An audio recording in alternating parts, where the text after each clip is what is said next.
Hello everyone, welcome to this video. My name is Wycliffe, and in today's session, I want to share with you how you can calculate normalized burnt ratio, which is the ratio that helps us to detect burnt areas, especially fire. I will use a region in Kenya where I know sugarcane is grown, and before harvesting or before cutting of sugarcane, sometimes fire is set on the farm. And then later harvesting takes place or cutting of the canes takes place, and then they're taken to the factory. So we can detect farms that were burnt and those that were not burnt over a period of time. Okay, let's get into RStudio. Okay, so in RStudio, we'll start by loading libraries. Our main library is RGEE, which help us to link with Google Earth Engine. And then we will also need to draw boundary around the sugarcane growing region. So we will need map edit package. And then we will initialize our Google Earth account, or we will link to our Google Earth account using EE initialize. Okay, so we will start by drawing our region of interest, which we will set as using draw features function. And then since it's a simple features object, we'll pass it to SF as EE so that it becomes an Earth Engine object. As I said, we will pick our region of interest in Kenya. So based on my background or understanding of this region, I know that this is a sugarcane zone or a sugarcane growing zone. So I will draw a region of interest in this area and then click done. So with that, we have our region of interest as an Earth Engine object. Okay, so after having our region of interest, we'll pick a Sentinel-2 image, which we get from EE $image collection, and then $datasets, dataset, and then S2SR. Okay? That gives us the harmonized Sentinel-2 image collection, okay? But this image collection is normally affected by clouds. So we'll also need a cloud score, which is also an image collection to mask out cloudy pixels. So we get dataset and then we look for cloud score, okay? So if we expand this area, you can see the full name of the cloud score, okay? So we'll create a function which computes or calc NBR, can just say calc normalized burnt ratio, which help us to detect areas that are burnt and areas that are not burnt. So we'll create a function which then takes the start date and end date as well as region of interest, right?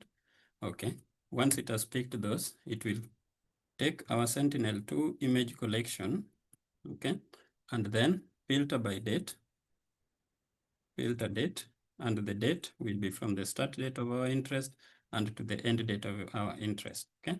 After filtering for the date, we can also filter for bounds. In fact, bounds should come before this. It's not harmful, but it's good that you start with a major filter than a minor filter. Because when we filter by date, we have all Sentinel images, but when we filter by region, we have focused into a small region, okay? Then we filter for date between time start and time end.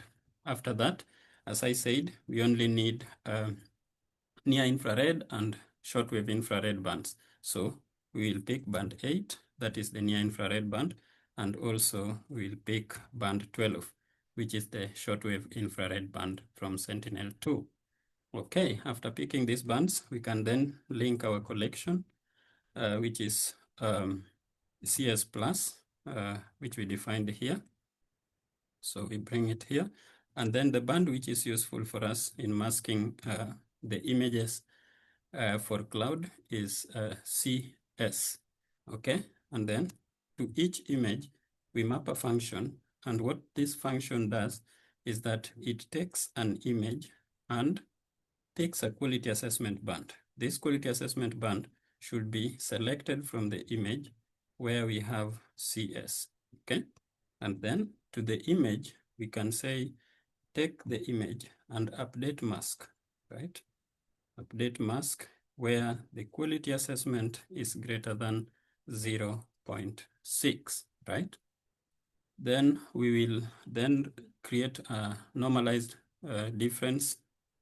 We will use normalized difference function,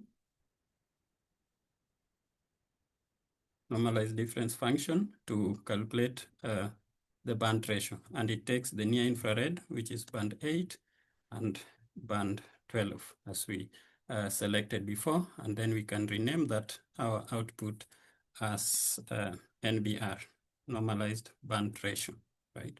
And that should be a character.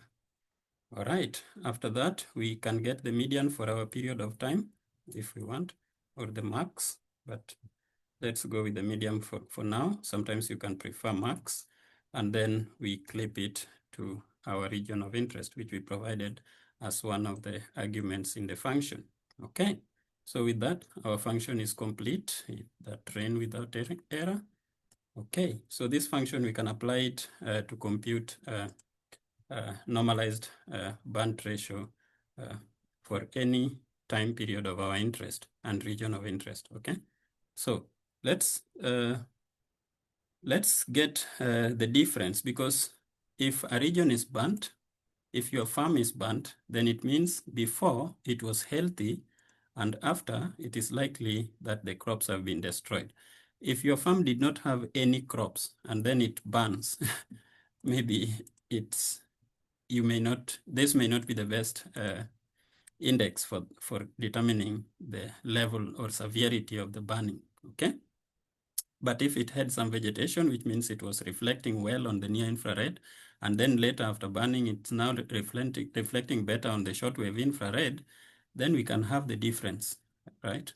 We can have the difference between the two to see the normalized band ratio, okay? So let's say we want to calculate the normalized band ratio before the fire. So we can say calculate NBR, and this we have set some arguments like start time. Let's say, for example, we want it for 2023. Normally, it's just a short period of time, but let's take that it started maybe January 1st, 2023, and it ended half of the month. So we can say 2023 up to June 1st, okay? June 1st. So that's the start and end. And then our region of interest is our ROI, right? So that will calculate for us the normalized difference vegetation index. It will use this function. I didn't want to define this function twice. That's why we just set it up so we can apply it for before and for after, okay? So NBR, normalized band ratio index after the fire. So we use the same function, but we change the time frame. So let's say from 2nd of June all the way up to 31st December. Or we can even go up to January of 2024.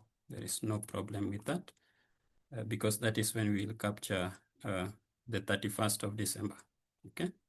January 1st, and then the region of interest, right? So we have the two band ratio indices. So what do? We can therefore end up with the normalized band ratio or the difference in normalized band ratio. We subtract these two so that we see the difference. If the difference is high, then we know there was severe burning in our region of interest, right? Okay. We can already map this, but that will take much of our time. So let's head straight to NBR before. Okay. We take the NBR before, and then we subtract. So that means we apply the $sign and then give the subtraction operation near normalized band ratio after. Okay. And then we can rename this to the difference. So we can rename that output as difference in normalized band ratio. Okay. So after that, we can run this. It should run without any problem because it's just subtracting two images and renaming the output or the value. Okay. So if we want just the band area in our region of interest, then we can say the difference between band normalized burnt ratio, and then we look only for pixels where that difference is greater than 0.1, and then we self-mask, right? So we keep out areas that do not satisfy that condition. 0.1 as a difference in normalized difference burnt ratio index is normally considered an indicator. Above this is considered an indicator of some level of severity in fire effect. Okay, so let us center our map, do the visualization. So we'll center object, and the Earth Engine object is our region of interest. And then we will zoom it maybe to a level of 12 and see whether that's too much or less. We can change it. Then we can provide some visualization parameters. So we can call it vis, and then we say that is a list. A list. And in that list, we normally provide 3 things. So we have the minimum value, and we've set it to 0.1, so we can start from 0. And then the maximum value, we can just set it at 8 or maybe 6. We have no idea. We can, of course, we can reduce this region to know those minimum and maximum values, okay? And then the palette, the color which we want to use, let's say we start from less burnt areas as white, moderately burnt areas as yellow, and then severely burnt areas as red, okay? So that is the visualization parameter. Then we can go ahead and add layer and do the mapping. So the Earth Engine object we are mapping here is the difference in burnt, normalized burnt ratio. And then we use the visualization parameters which we have defined, and then we can give it maybe a name. And that is a difference in normalized burnt ratio, severity. So where do we have severe, less severe, and so forth, okay? So that will take us to the region of interest. Do the calculation, the differences. Okay, we are seeing some regions where fire could have occurred, where we could have had some burning, okay? That farm could have been burnt at some point. All right, in 2023, remember the background image is not exactly coinciding with this, but the background image is totally different from the image we are using here. It's not a Sentinel-2 true color composite, okay? So then of that particular date anyway. So we have identified farms. We can see the farms that were burnt. So what about the burnt area? The burnt area, we've thresholded this, so we remain with a binary kind of object, or an image which is binary, either 1 or 0. So again, we can use this map add layer, and then the layer we are adding now is burnt area. Burnt area, and then we add visualization parameters. We don't use these ones because it's a binary, so we can provide just a list with palette only of one color. So we can set, list palette with one color as red to show areas that were really highly likely that they got some fire during that period, okay? So which farms were affected by fire during this region? And this OR operator here, which is a bar, it's not L, it is not uppercase I, but it is a bar, help us to see both images at the same time. Maybe we set the ESRI background. So in the background, we've masked out everything which does not meet the threshold of 0.1. So these farms meet the threshold of 0.1 and are therefore very likely that they were burnt during this period, or they received some fire in events in the second half of the year 2023. Yeah, from June to December of 2023, they might have received some fire. I mean, this is such a long period of time to do these comparisons. Normally, we do it after a short period of time.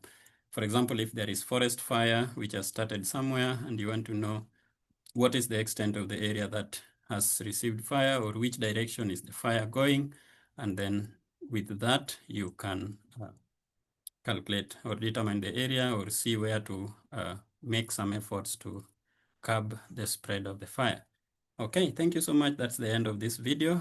If you like it or you want to share it with your colleagues who would wish to learn this or who should know this, whether they are in forest fire or wildfire in the farms or wherever the fire is, we can use the health of vegetation to tell whether they have been burnt or not by just using high reflectances in the near infrared for healthy vegetation, and also high reflectances of shortwave infrared in bare ground or post-fire, right? Or ash or something like that. So the two help us to get an indication of which areas received the burning. Thank you. And I will leave this link to the script in the description of this video, and feel free to share it with your friend, colleagues, and let me know what cool things you develop with this. Thank you and happy coding.